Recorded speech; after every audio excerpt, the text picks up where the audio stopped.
Doctor care homeopathy అన్ని బ్రాంచ్ల్లో free consultation మరియు 25% అన్ని మందులపైన గొప్ప డిస్కౌంట్. నచ్చిన పని చేస్తున్నాం. అవును. సో యా అది అప్పుడప్పుడు గుర్తు చేసుకుంటూ ఇదంతా ఇగ్నోర్ చేయడమే. శామ్ తోటి మీరు మీ ఫస్ట్ ఫిల్మ్ తర్వాత మళ్ళీ యూటర్న్ అయినా చేయటం? అవునవును, చాలా మళ్ళీ ఆల్మోస్ట్ 10 years తర్వాత మళ్ళీ చేసాం.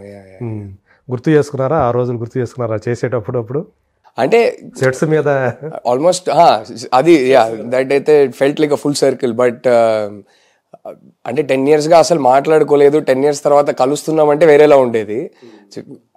రెగ్యులర్గా కలుస్తూ ఉంటాం, రెగ్యులర్గా మాట్లాడుతూ ఉంటాం కాబట్టి కొత్తగా ఏమీ అనిపించలేదు. So but I think for me the most the biggest take away was that 10 years తర్వాత తనతో యాక్టింగ్ చేస్తున్నప్పుడు తన గ్రోత్ చూసా. అది చూసి అసలు ఆ శామ్కి అసలు జమీన్ ఆస్మాన్ ఫరక్ ఉందనిపించింది. That I felt very proud that ఆ growth as an actor. I was like wow, ఆ పర్ఫార్మర్కి ఇప్పుడు సంబంధమే లేదు అనిపించింది. So I think that again she works very hard on improving herself all the time. అవును.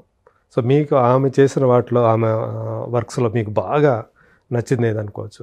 I think her best performance definitely is Family Man sir.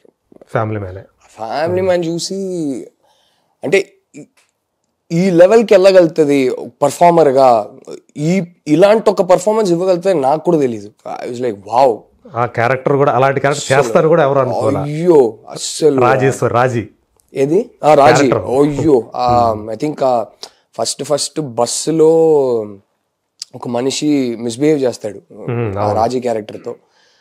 సైలెంట్గా దిగి వెళ్ళిపోతుంది. చిన్న చాల్ లోపలికి వెళ్ళాక ఫస్ట్ టైం వాడిని కొట్టేసి లాస్ట్ వాడిని చంపే ముందు ఇట్లా పట్టుకొని ఇట్లా తిప్పుతుంది. ఇదెవర్రా బాబు ఇది. నేను ఐ థింక్ ఆ క్షణంలో సమంత అనేది మర్చిపోయి చూసా. అక్కడ నుంచి ఆ క్యారెక్టర్ నేను అసలు సమంత అనేది మర్చిపోయా. I think that I think was my favourite performance of her. Okay.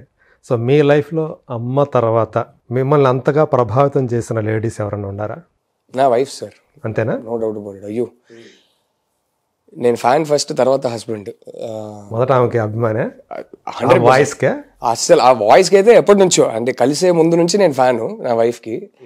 And జెన్యున్గా చెప్పాలంటే క్రియేటివ్ పని చేసుకోవడానికి పక్కన పెడితే I enjoy good music, I enjoy good poetry, I enjoy good cinema, I enjoy a good book. Okay. And తను వచ్చిన తర్వాత అసలు చిన్మయి సింగర్గా అయితే అసలు అడగక్కర్లేదు. I mean her mastery over her voice. Music అనేది చాలా arithmetic sir. Music is actually purely calculation based. శృతిలు కానీ ఏ స్కేల్కి వెళ్తున్నారు, ఆ స్కేల్ నుంచి ఎక్కడ మళ్ళీ ఏ సంగతి తీసుకొస్తున్నారు, it's very arithmetic. Her control over her voice is incredible. అంటే మీరు సినిమా సాంగ్స్ అంతా పక్కన పెడితే అప్పుడప్పుడు ఇంట్లో రియాజ్ చేసేటప్పుడు వింటుంటాను కదా, అసలు it's magic sir. I love music. నేను చాలా కాన్సర్ట్స్కి వెళ్తుంటాను. నేను లైవ్ పర్ఫార్మెన్సెస్ అంటే మ్యూజిక్ తో పాటు దానిలో సాహిత్యాన్ని కూడా బాగా, any type of music, Carnatic దగ్గర నుంచి మంచి తీన్మార్ సాంగ్ అన్నా కూడా ఏదైనా బాగా ఎంజాయ్ చేస్తా. సో ఇంట్లోనే తను రియాజ్ చేస్తుంటే అది వినడం అనేది ఇట్స్ బ్లెస్సింగ్. అసలు ఇన్క్రెడిబుల్ వాయిస్. I cannot. మీరు సినిమా సాంగ్స్ వినుంటారు కానీ తను గజల్స్ పాడుతుంటే మీరు వినాలి. ఇంట్లో మాక్సిమం తను రియాజ్ చేసేది గజల్స్తోనే రియాజ్ చేస్తుంది. తన ఫేవరెట్ టు సింగ్, తన ఫేవరెట్ జానరా గజల్స్ అనమాట. ఓకే. సో గజల్స్తో ప్రాక్టీస్ చేస్తుంది. అసలు నేను వెంటనే వెళ్ళి సైలెంట్గా లైట్లు ఆఫ్ చేసేస్తాను. నేను ఒక డార్క్ మాహోల్లో జస్ట్ ఒక్క ల్యాంప్ ఎక్కడైనా వెలిగించేసి కూర్చొని సైలెంట్గా వింటుంటే ఆ మజా వేరు. అసలు మిమ్మల్ని మీరు మర్చిపోతుంటారు. అసలు అమేజింగ్. మీరు ఈ విషయంలో బ్లెస్డ్ అనుకుంటారా? 100% sir, no doubt about it. I think it is one of my greatest blessings as a lover of music that I married a singer.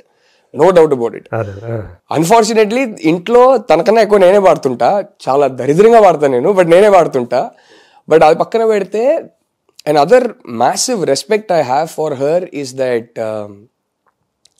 కొందరు వస్తారు సార్, పాప్ కల్చర్ మీద వాళ్ళ ప్రభావం ఎలా ఉంటుందంటే బిఫోర్ ఆఫ్టర్ అని చెప్పొచ్చు. ట్రెండ్ మారిపోద్ది. లైక్ జస్ట్ ఊరికే ఒక చిన్న ఎగ్జాంపుల్ చెప్పాలంటే, ఇప్పుడు ఎవరో వచ్చి ఒక యాక్షన్ సినిమా స్క్రిప్ట్ చెప్తున్నారంటే ఇది ఈ ఎలివేషన్ బోయపాటి గారి లాగా ఇస్తామండి అంటారు. ఆయన ఒక బెంచ్ మార్క్ అయిపోయారు. చెప్పేది కూడా అట్లా చెప్తారు. లేకపోతే కొందరు వచ్చి లవ్ స్టోరీస్ చెప్పేటప్పుడు చెప్పి నాకు ఇది ఎలా తీస్తారో ఏంటని కొంచెం అర్థం కాలేదని వాళ్ళకి అనిపిస్తే, సార్ ఇది taking Gautham Menon style taking ఉంటుంది సార్ అంటారు. అంతకన్నా ఒక క్రియేటర్కి బెటర్ కాంప్లిమెంట్ ఇవ్వలేము కదా. సో నాకు తెలిసి చిన్మయ్ హీరోయిన్స్కి డబ్బింగ్ చేయడం స్టార్ట్ చేశాక హీరోయిన్ వాయిస్ ప్యాటర్న్ ఎలా ఉంటుంది, తెలుగు తమిళ సినిమాలో హీరోయిన్స్ ఎలా మాట్లాడతారు అనేది మారిపోయింది సార్. అవును. ఇప్పుడు అంటే అంతకుముందు ఒక స్పెసిఫిక్ వాయిస్ ప్యాటర్న్ ఉండేది. ఆల్మోస్ట్ 10-15 years అది పెద్ద హిట్. నాకు తెలిసి సమంతకు తను స్టార్ట్ చేసిన తర్వాత సమంత ఓన్ వాయిస్ ఇస్తున్నా కూడా జనం సమంతనే కాదు కదా సార్, ఇప్పుడు ప్రియాంక చోప్రా, భూమికా చావ్లా, రకుల్, భూమికా చావ్లాకి చెప్పింది, Kajal Aggarwal, all I don't think there is a single heroine she is not. ఇప్పుడు ఈ మధ్య I think Mrunal and Chinmayi ఆ కాంబినేషన్ బాగా సెట్ అయిపోయింది అందరికి. సీతారామం కానీ హాయ్ నాన్నలు కానీ బాగా నచ్చినట్టుంది. బట్ మెయిన్ ఏంటంటే ఇప్పుడు ఒక సినిమాలో చిన్మయ్ డబ్బింగ్ చెప్పకపోయినా వేరే వాళ్ళు చెప్పినా సరే అప్పట్లో హీరోయిన్ వాయిస్ అనేది ఇలా ఉండేది సార్. తమిళ్ కానీ తెలుగు కానీ ఇలా ఒకలా ఉండేది. అప్పుడు బాగా హిట్, అది అందరికి నచ్చిన ఒక ప్యాటర్న్ అది. బట్ ఏ ప్యాటర్న్ అయినా సరే దానికి షెల్ఫ్ లైఫ్ ఉంటుంది, అది మారాల్సిందే. నాకు తెలిసి చిన్మయ్ వచ్చాక ఆ ప్యాటర్నే మారింది.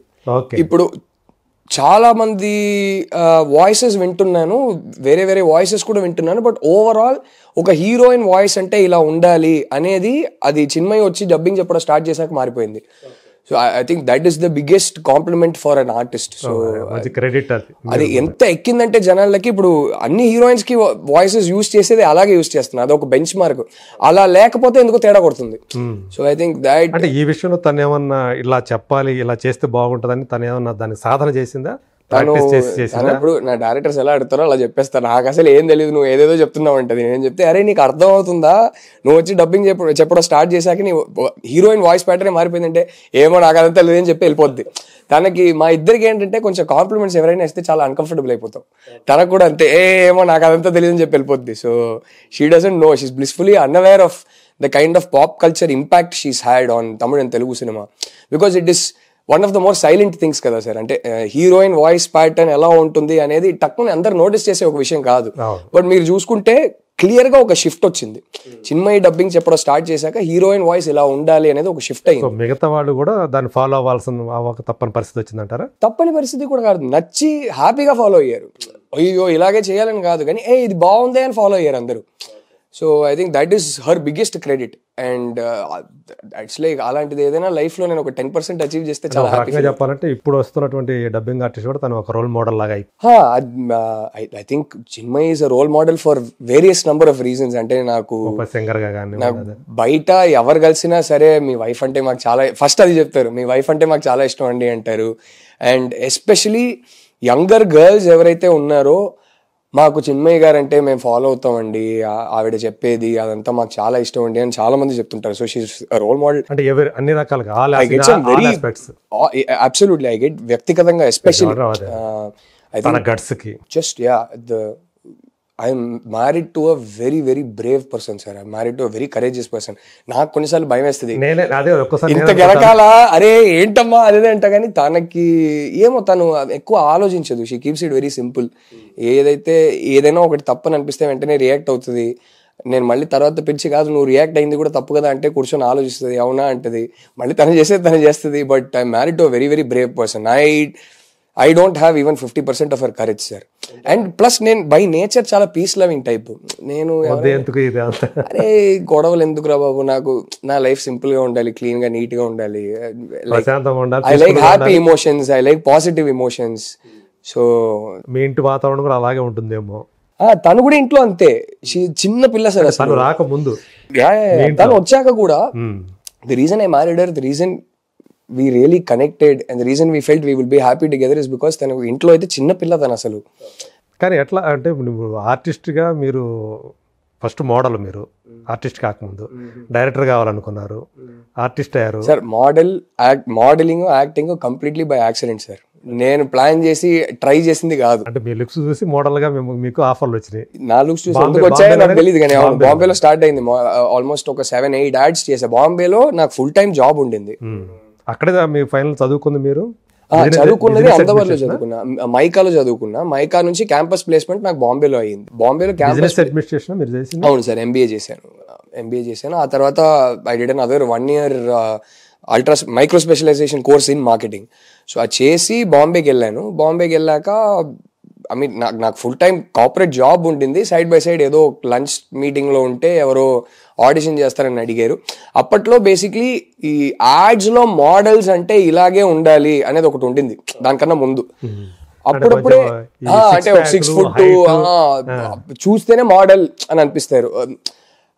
ఒక అడ్వర్టైజ్మెంట్లో ఒకరిని పెడుతున్నామంటే వాళ్ళకే ఒక ఆస్పిరేషనల్ వాల్యూ ఉండాలి, వాళ్ళు ఇలాంటి వాళ్ళు ఇలాంటి బట్టలు వేసుకుంటున్నారు నేను కూడా వేసుకోవాలనేది ఆ ప్యాటర్న్లో ఉండేది. కరెక్ట్గా నేను బాంబేలో ఉన్న టైంకి అది మెల్లగా మారుతుంది, ఇంకా రిలేటబుల్ ఫేసెస్ పెడదాం అనేది కరెక్ట్గా ఆ టైంలో చేంజ్ అవుతుంది.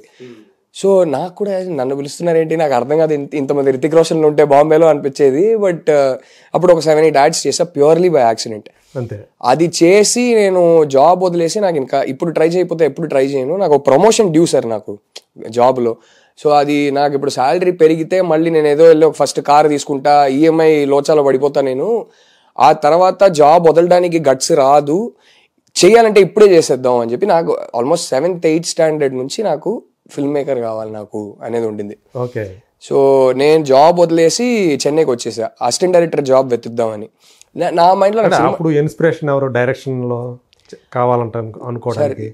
ఏ మంచి సినిమా తీసిన డైరెక్టర్ అయినా సరే ఇన్స్పిరేషన్. ఫస్ట్ సినిమా అంటే నాకు ప్రేమ వచ్చింది ఒక I must have been 12 or 13 years old sir. Nayagan చూసా సినిమా, రిలీజ్ అయినప్పుడు కాదు కానీ తర్వాత టీవీలో ఫస్ట్ టైం చూసా. కమల్ హాసన్ మణిరత్నం గారిది నాయగన్ సినిమా చూసి ఐ థింక్ ఆ సినిమానే ఫస్ట్ టైం ఓహో అంటే చిన్నప్పుడు మనకి ఇది ఒక సినిమా, ఇది ఎవరో తీశారు ఇదంతా ఉండదు కదా, జస్ట్ సినిమా అంటే చూస్తుంటాం.